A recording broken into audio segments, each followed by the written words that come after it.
Kita berjumpa lagi dalam mata kuliah Matematika Diskrit. Kali ini kita akan membahas mengenai teori graf.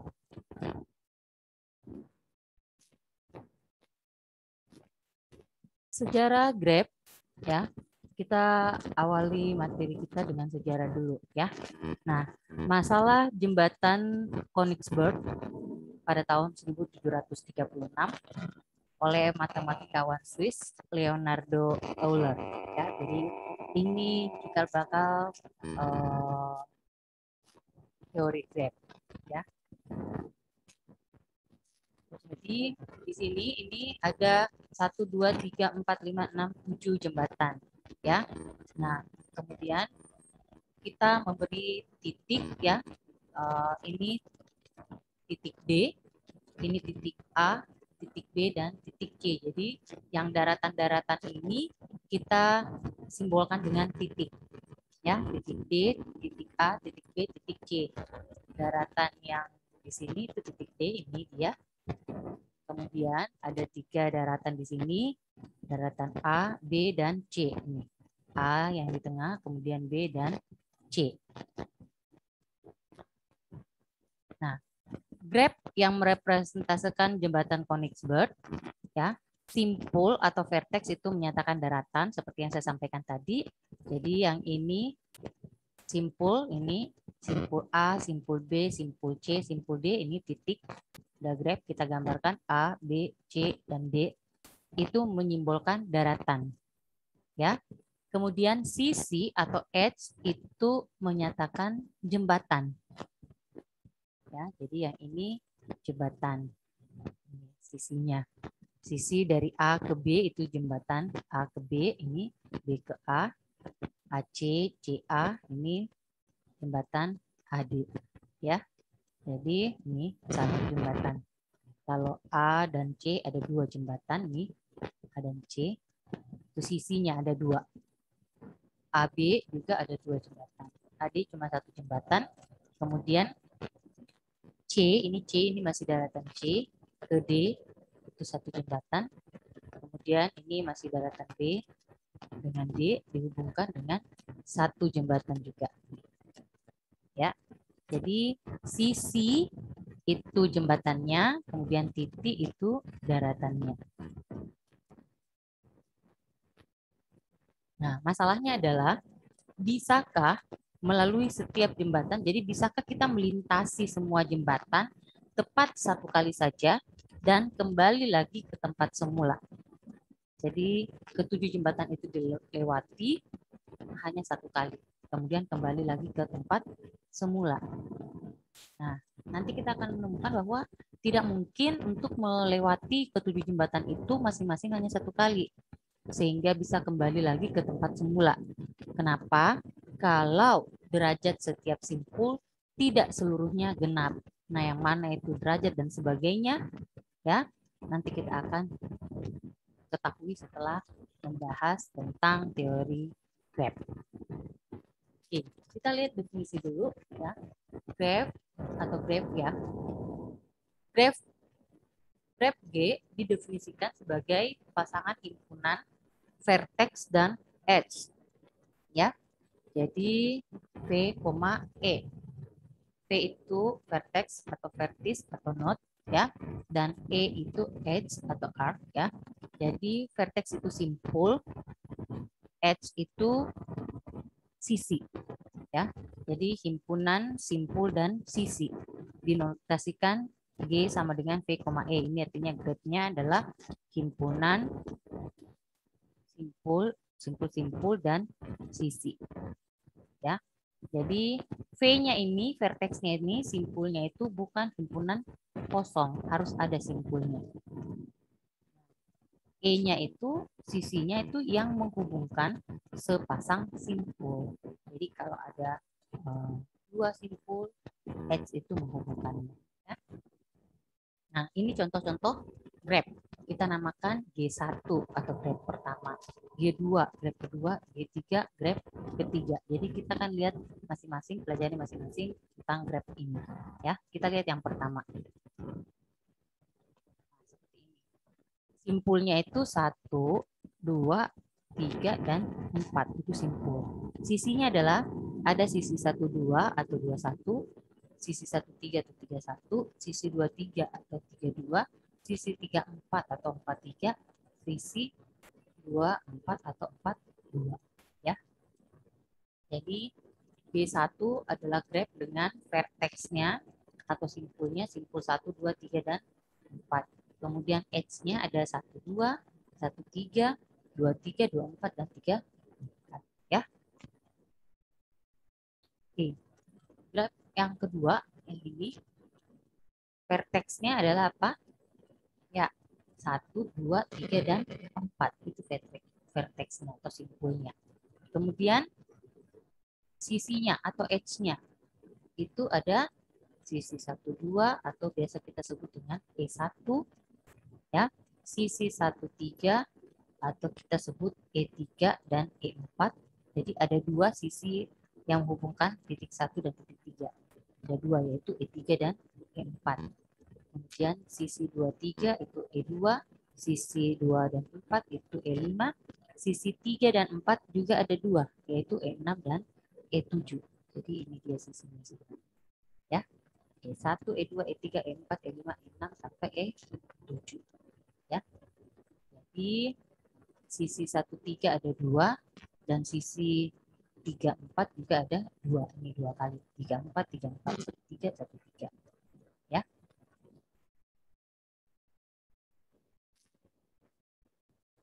Kita lihat graf yang kedua tadi. Ini. Vertexnya adalah 1, 2, 3, 4. Sisinya adalah E1 sampai E7. Ya. Nah, dari sini kita melihat bahwa sisi E3 dan E4, ya, E3 dan E4, mereka ini menghubungkan dua titik yang sama, yaitu 1 dan 3. Maka E3 dan E4 itulah yang disebut sisi ganda atau multiple edge atau parallel edge, ya. Karena kedua sisi ini menghubungkan dua buah titik yang sama, yaitu titik 1 dan titik 3. Begitu juga dengan E6 dan E7. Itu juga adalah sisi ganda atau multiple edge atau parallel edge karena menghubungkan dua titik yang sama, yaitu titik 3 dan titik 4. Ya. Jadi ini yang dinamakan sisi ganda. Nah, selanjutnya kita lihat ya pada graf G3. Vertexnya 1, 2, 3, dan 4. Ya. Nah, di sini kita melihat tadi ya, E3 dan E4 serta E6 dan E7 itu adalah multiple edge. Ya. Nah, jadi ini sisinya ada E1 sampai E8. Nah, pada graf G3 ini, ya, selain ada multiple edge, ternyata kita juga menemukan apa yang disebut kalang atau gelang atau loop, ya, yaitu E8, ya, sisi E8, ya, yang menghubungkan titik 3 kembali juga ke 3. Nah, itu dinamakan kalang atau gelang, looping, ya. Jadi dia loop. Jadi yang disebut loop itu adalah sisi yang berawal dan berakhir pada titik yang sama.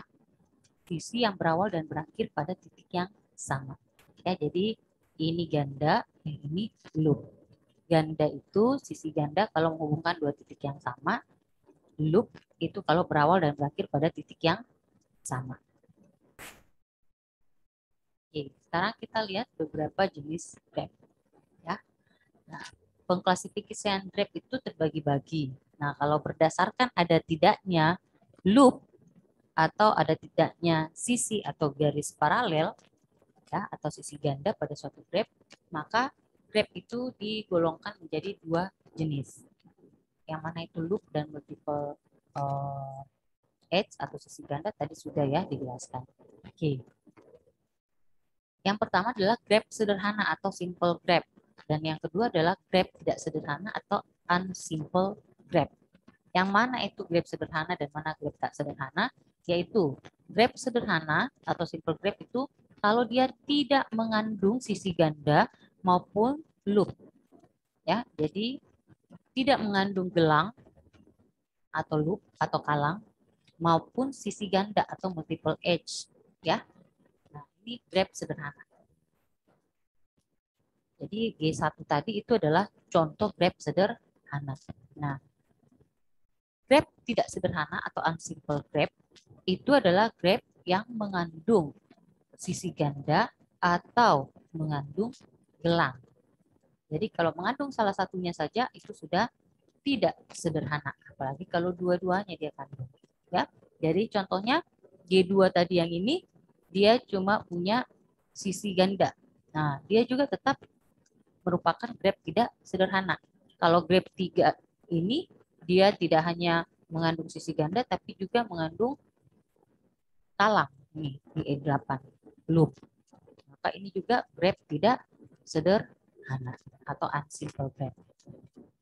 Oke, selanjutnya pembagian graf atau pengklasifikasian graf berdasarkan jumlah titik atau jumlah simpulnya pada suatu graf. Maka dia digolongkan menjadi dua jenis. Ada graf berhingga atau limited graf dan graf tak berhingga atau unlimited graf. Dari sini pasti kita sudah tahu ya. Berhingga itu kalau jumlah titik atau simpulnya bagaimana. Ya, oke, kita lihat. Graf berhingga adalah graf yang jumlah titiknya sebanyak n berhingga. Dapat dihitung berapa banyak titiknya. Nah, kalau tak berhingga berarti banyak titiknya. Titik n-nya tidak berhingga. Banyak sekali, ya. Jadi itu disebut graf tidak berhingga. Oke. Berdasarkan orientasi arahnya, ya, arah pada sisi, maka secara umum graf dibedakan atas dua jenis. Ada disebut graf tak berarah, ya, yaitu graf yang sisinya tidak ada orientasi arahnya, seperti contoh G1, G2, G3 tadi, sisinya kita tidak ada arah 1 ke 3 kah atau 3 ke 1, tidak ada, ya. Jadi itu graf tak berarah atau undirected graf. Yang kedua adalah graf berarah atau directed graf, atau biasa kita singkat digraf, ya. Directed graf adalah graf yang setiap sisinya diberikan orientasi arah. Ini tadi contoh graf tidak berarah, tidak ada arahnya, ya. Sisi-sisinya tidak ada panahnya. Nah, ini contoh graf berarah atau directed graf, ya. Nah, kemudian ada lagi nanti kita lihat graf berarah dan graf ganda berarah, ya. Nah, jadi ini dua-duanya adalah graf berarah atau directed graf. Setiap sisinya ada arahnya. Jadi dari 1 ke 2, 2 ke 1. Kalau yang ini sisinya 3 ke 1. Ini sisinya 2 ke 3. 4 ke 3. Ini ada 4 ke 2. Ada juga 2 ke 4. Ini graf berarah. Nah, ini graf ganda berarah. Kenapa graf ganda berarah? Karena coba lihat baik-baik. Dari 3 ke 1 ada 2. Ada 2 sisinya. Ini 3 ke 1. Ini juga 3 ke 1. Ya, jadi ada 2. Nah, ini ya, lihat ini. Ada 3 ke 1, terus kembali juga 1 ke 3. Ya, jadi nih ada 2 panahnya. Ya, 3 ke 1, 1 ke 3. Oke. Itu tadi jenis graf ya, berdasarkan pengklasifikasian masing-masing, baik itu ada arah dan tidak berarah, simpulnya berhingga dan tidak berhingga, ya, dan sebagainya.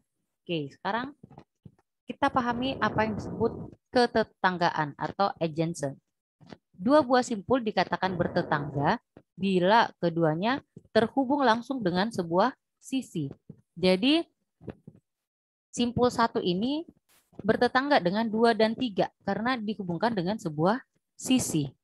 Tapi simpul 1 ini tidak bertetangga dengan 4. Ya, tidak bertetangga dengan simpul 4. Kenapa? Karena tidak ada sisi yang langsung menghubungkan antara 1 dan 4. Ya. Jadi rumahnya jauh dia. Tidak langsung satu kali jalan.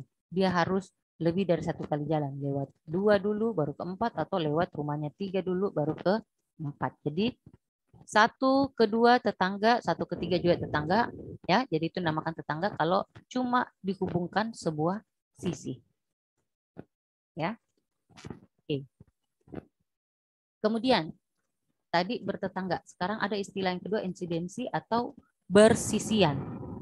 Sebuah sisi atau edge dikatakan bersisian dengan simpul VI atau VJ jika sisi tersebut menghubungkan VI atau VJ. Ya, jadi kita lihat yang mana bersisian. Sisi 23, ini 2,3, itu bersisian dengan simpul 2 dan simpul 3. Kenapa? Karena dia menghubungkan simpul 2 dan 3 itu, yaitu namanya bersisian. Ya. Sisi 24 bersisian dengan 2 dan 4. Sisi 12 ini dia tidak bersisian dengan simpul 4 karena dia tidak menghubungkan. Begitu juga sisi 12 tidak bersisian dengan simpul 3 karena dia tidak menghubungkan simpul 3. Ya. Jadi paham ini yang dinamakan bersisian, ya. Yaitu sisi yang menghubungkan titik-titik tersebut, ya. Oke, sekarang ada disebut simpul terpencil atau isolated vertex, ya. Simpul terpencil itu adalah simpul yang tidak punya sisi yang bersisian dengannya, ya. Nah, kita lihat simpul 5 di sini. Apakah ada sisi yang bersisian dengan dia? Apakah ada sisi yang menghubungkan dia? Tidak ada. Maka inilah yang dinamakan simpul atau titik terpencil, ya. Karena tidak ada sisi yang menghubungkannya. Nah, graf kosong atau null graf atau empty graf, yaitu graf yang himpunan sisinya merupakan himpunan kosong. Jadi tidak ada satupun sisi yang menghubungkan simpul-simpulnya. Ya, ini dinamakan null graf atau empty graf atau graf kosong. Tidak ada sisinya. Ada simpulnya tapi tidak ada sisinya. Nah, berikutnya kita lihat yang mana dinamakan derajat atau degree. Kita lihat di sini ada simpul 1, 2, 3, dan 4. Ya, jadi kita akan melihat derajat dari setiap simpul. Derajat suatu simpul adalah jumlah sisi yang bersisian dengan simpul tersebut. Jadi 1 ini jumlah sisi yang menghubungkannya adalah 1, 2. Ada 2 sisi. Berarti derajatnya 1 kita singkat D, VI itu vertexnya, ya. Berarti D dalam kurung 1, ya, seperti ini. D dalam kurung 1 ada 2, yaitu 1, 2, dan 1, 3. Begitu juga dengan derajat dari simpul 4 juga ada 2. Ada 2 tangannya. Jadi derajat itu lihat saja tangannya, ya. Nah, sedangkan simpul 2 dan simpul 3 berapa tangannya? Berapa tangannya? Berapa sisinya? Ada 3. Berarti kita tulis D2 atau D3 itu juga sama-sama 3. Ya. Nah, derajat total, yang disebut derajat total adalah jumlah semua derajat dari masing-masing simpul. Berapa derajatnya 1, derajatnya simpul 2, derajatnya simpul 3, tambah derajatnya simpul 4. Jadi 2 tambah 3 tambah 2 tambah 3. Berarti derajat totalnya adalah 10. Ya. Oke, sekarang kita lihat graf yang ketiga tadi seperti ini. Ya. Derajatnya 1 itu 2, derajatnya 2, 2, derajatnya 3 ada 3 nih, ya, 3 sisinya. Derajatnya 4, 1. Derajatnya 5 itu 0. Ya. Nah, jadi D5 itu 0 karena makanya dia disebut simpul terpencil, tidak ada sisi yang menghubungkannya. Ya, jadi tidak ada jembatan yang menghubungkan dia. Nah, D4 di sini simpulnya, ya, derajatnya cuma 1. Nah, simpul yang berderajat 1 itu yang disebut simpul anting-anting, ya, atau pendant vertex. Sekarang kita lihat graf G2 yang tadi. Ya. Nah, derajatnya 1, 3. Derajatnya 2, 3. Derajatnya 3, 1, 2 termasuk loopingnya. Juga 3. Ya. Nah, jadi D1 derajatnya 3 ya. D1, 3. Dia bersisian dengan sisi ganda. D3 juga 3. 1, 2, 3. Dia bersisian dengan loop atau kalang atau gelang. Ya. Nah, itu kalau grab tidak berarah. Sekarang kalau pada grab berarah. Jadi pada grab berarah, derajat masuk ya, kita singkat D in, kita simbolkan D in baru dalam kurung vertexnya atau simpulnya ya. Kalau derajat keluar kita tulis D out ya. Jadi derajat masuk itu jumlah busur yang masuk ke simpul. Derajat keluar itu jumlah busur yang keluar dari simpul. Nah, total derajatnya itu adalah derajat input, derajat yang masuk, dan derajat yang keluar dari simpul tersebut. Kita lihat nah, D1 ya. Kalau mau cari D1 maka kita lihat dulu D in 1. Yang masuk ke 1 itu ada 2 panah nih. Ada 2 sisi. D out-nya ada cuma 1 sisi. Berarti D1 di sini untuk berarah D1 itu 2 D in tambah 1 D out berarti 3. Ya. Nih. D in-nya ada 2, D out-nya ada 1. Nih lihat ya.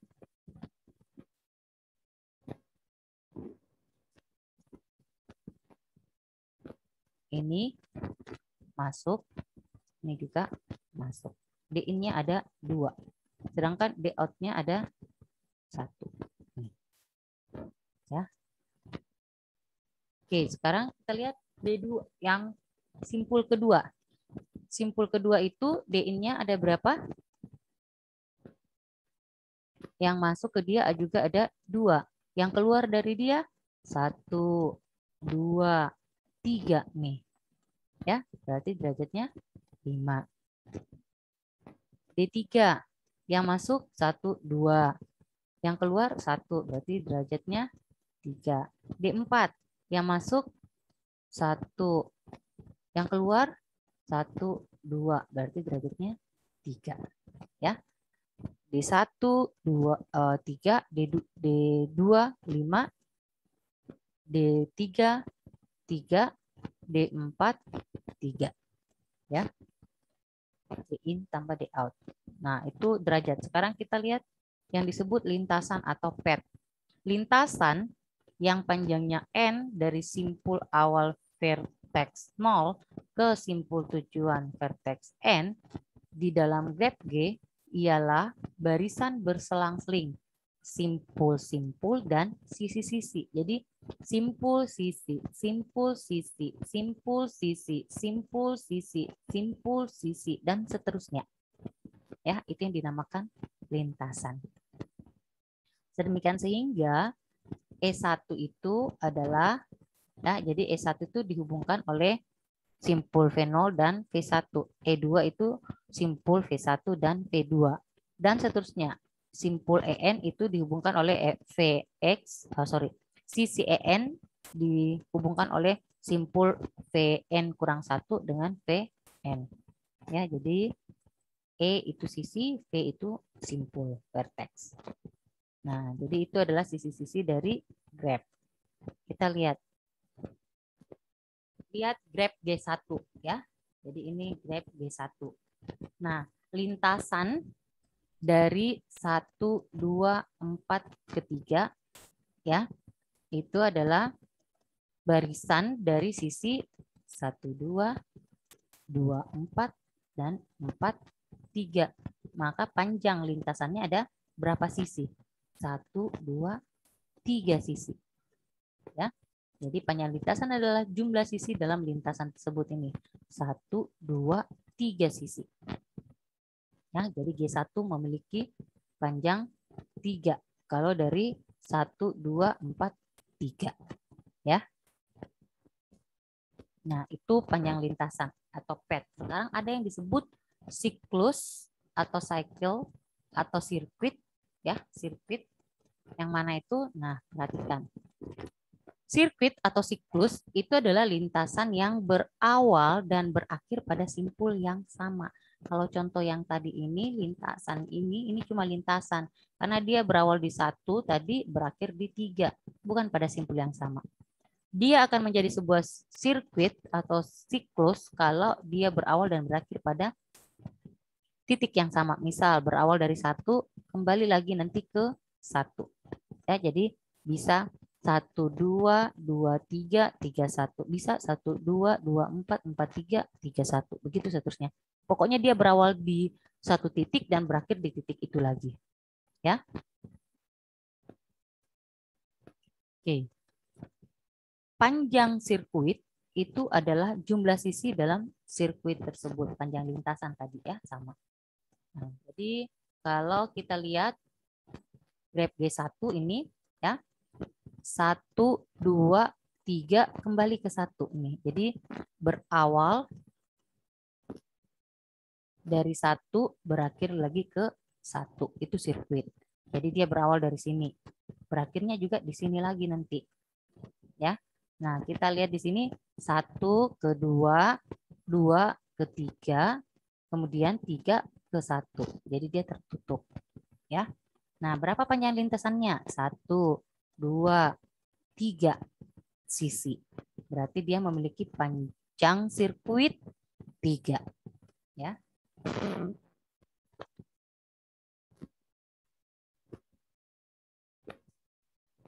Jadi ini 1, 2, 3, 1 adalah sirkuit. Oke, berikutnya ada jarak atau distance.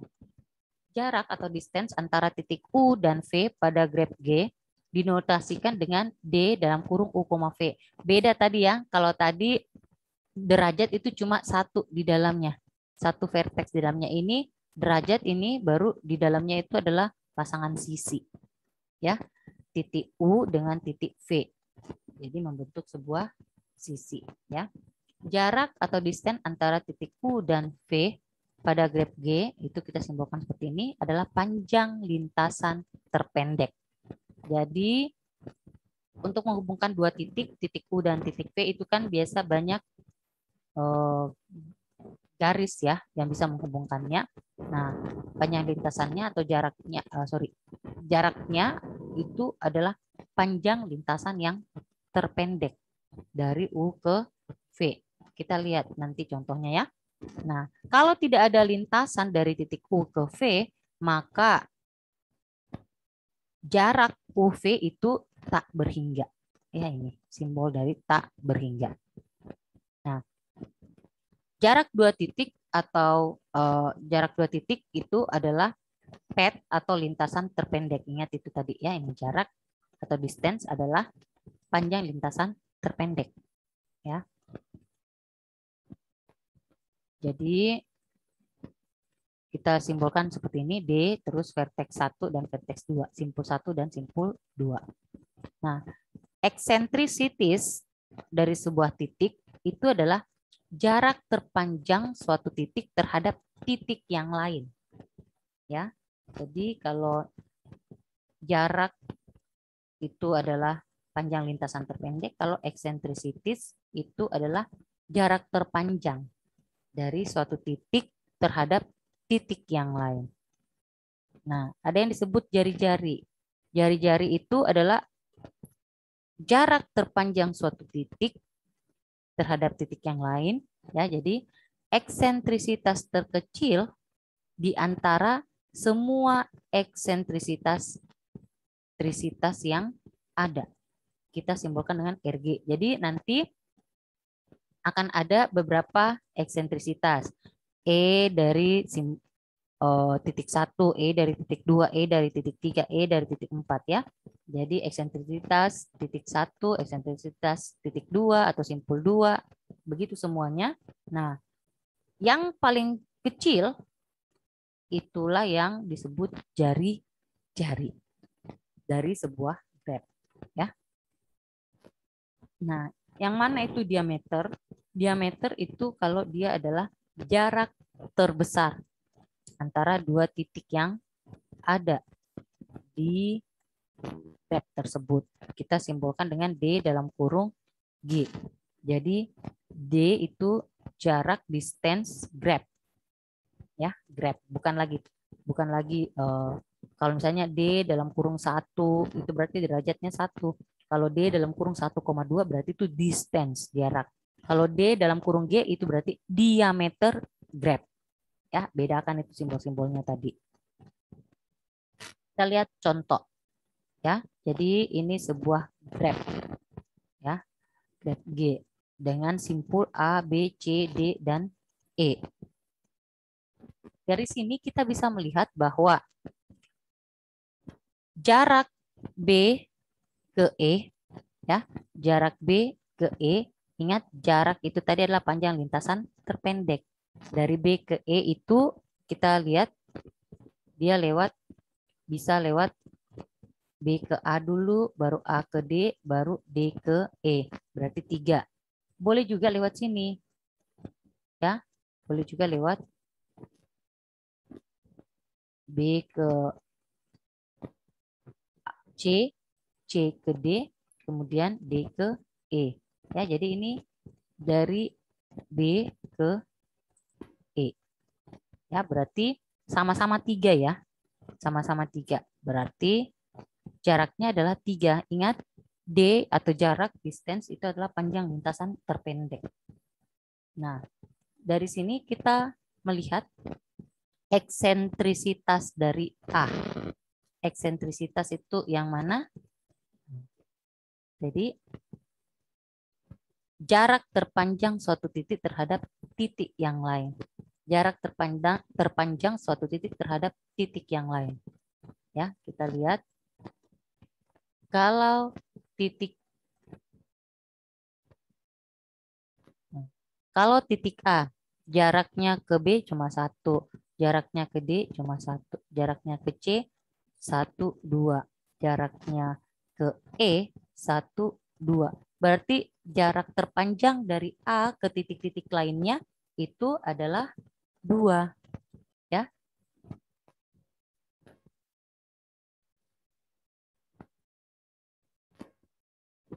Nih, ya.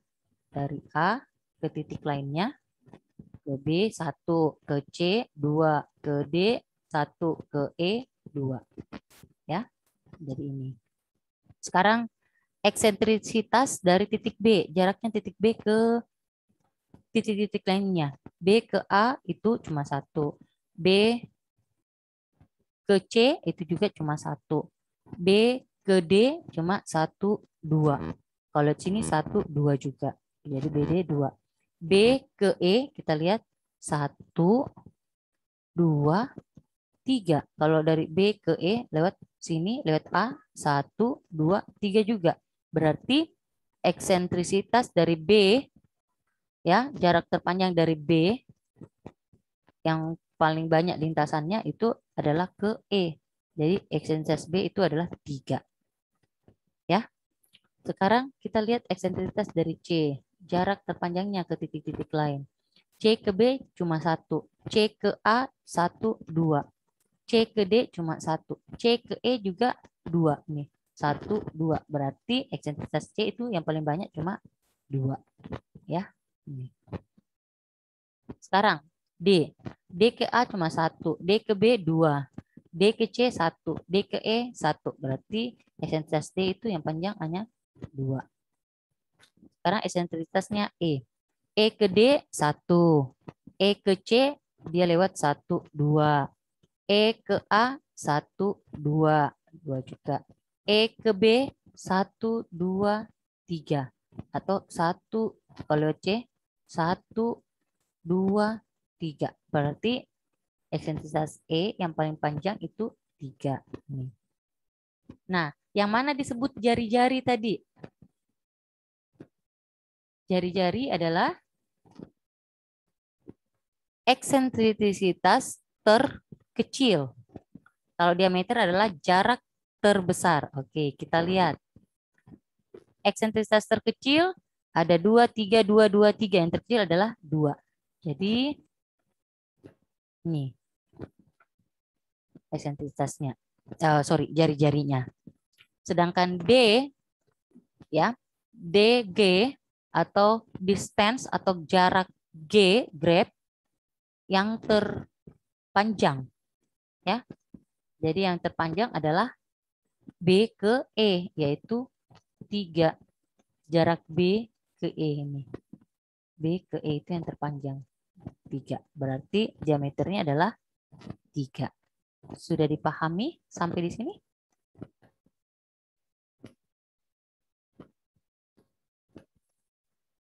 Oke, sekarang ada yang disebut titik sentral G.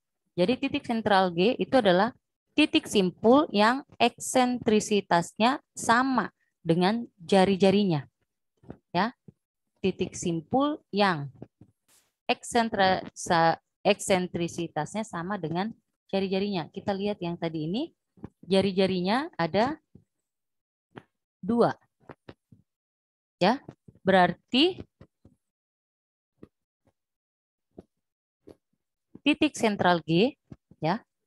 Nah, titik sentral grab ini adalah titik-titik yang eksentrisitasnya sama-sama 2.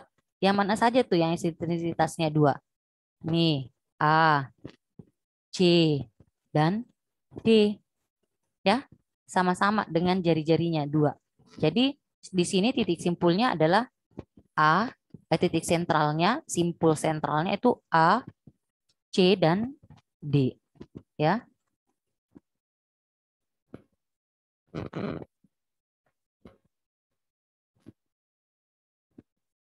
Ini contoh yang tadi kita sudah lihat. Ya. Nah, maka pada graf di atas, titik sentralnya adalah A, C, dan D.